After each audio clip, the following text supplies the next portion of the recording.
लिए उस लड़के जिस लड़के ने तुमको छोड़ा है उस पूरे परिवार को भी घसीटेंगे। आज वो जो डॉक्टर और वो नर्स है वो अरेस्ट करा के तुम्हारे पैर पे गिराएंगे। ठीक है, आपको न्याय चाहिए ना, पूरा सुकून चाहिए ना जीवन में। ये हाथ कट गया, इसका बदला लेना है कि नहीं लेना है? बस इतना तो बोलो।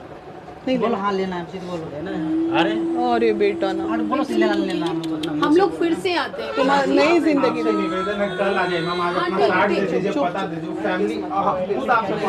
अभी बहुत टूटी हुई है।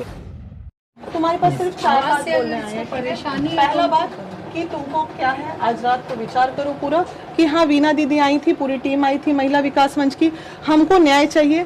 तुमको न्याय कैसे चाहिए? वकालत की तरफ से जाना है, न्यायालय का मामला है, वो भी हम जाएंगे। आपके एडवोकेट खड़े हैं, उनको हम ब्रीफिंग देंगे कि केस कैसे, चूंकि सीनियर होंगे तो बहुत अच्छे से जान रहे हैं कैसे फाइल करना है। हम एडवोकेट नहीं है रे बेटा। उन्होंने बोला थाना में, नहीं तो हम थाना में भी, लेकिन हम थाना में पहले एफआईआर कराएंगे ताकि केस फास्ट हो, नंबर 1। उसके बाद तुम्हारे कलेजे की आग ठंडा करने के लिए उस लड़के जिस लड़के ने तुमको छोड़ा है उस पूरे परिवार को भी घसीटेंगे, नंबर 3। उसके बाद वो जो डॉक्टर और वो नर्स है वो अरेस्ट करा के तुम्हारे पैर पे गिराएंगे। ठीक है, उसके बाद जो तुमको करना होगा करना, मेरा काम उसके बाद खत्म हो जाएगा। ठीक है, हैप्पी?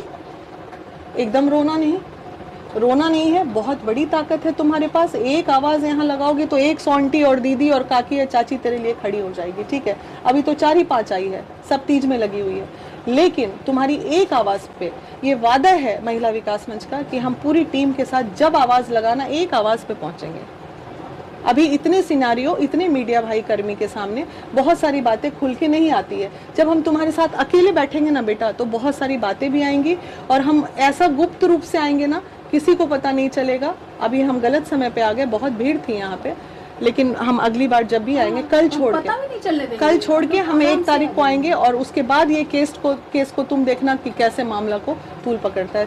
और मेरे पास ये मामला आया था 2 दिन पहले, मेरे पास फोन आया था, पता नहीं किनका था, लेकिन आज फिर तो ये मैडम तुमसे बात की है, नंबर लिया, इन्होंने बोला कि हम रिक्वेस्ट किए थे कि तुम्हारे साथ गलत हुआ है तो इस गलत का मुआवजा हॉस्पिटल से लेके सरकार को सबको देना पड़ेगा, ना सिर्फ किसी को। ये बहुत बड़ा गलती हुआ है तुम्हारे साथ, अपराध हुआ है और इसमें कहीं ना कहीं बिहार स्टेट को भी इन्वॉल्व होना पड़ेगा कि एक लड़की दिन दहाड़े, आखिर वो कोई मामूली अस्पताल नहीं था ना, कोई एक डॉक्टर बैठ के नहीं चला रहा था। वो जो अस्पताल चल रहा है वो कहीं ना कहीं बहुत बड़े ट्रस्ट के अंतर्गत चल रहा है, इसलिए वो ट्रस्ट को भी रिस्पॉन्सिबिलिटी तुम्हारी लेनी होगी, तुम्हारे जीवन यापन की, तुम्हारे सारी चीजें की, तुम्हारी नौकरी की।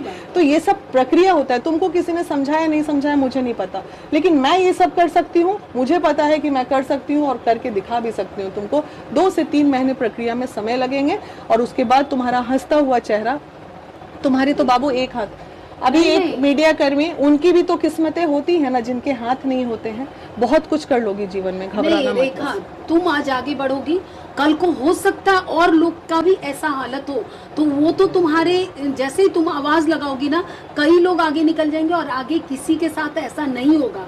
इसीलिए तुमको आगे आना चाहिए, केवल खुद के लिए नहीं, हो सकता है और भी लड़कियां हैं और भी लड़के हैं, उसके साथ भी ऐसा कुछ गलत हो रहा होगा, तो कम से कम बचेंगे ना और लोग, तो उसके लिए आप आगे बढ़ोगे ना।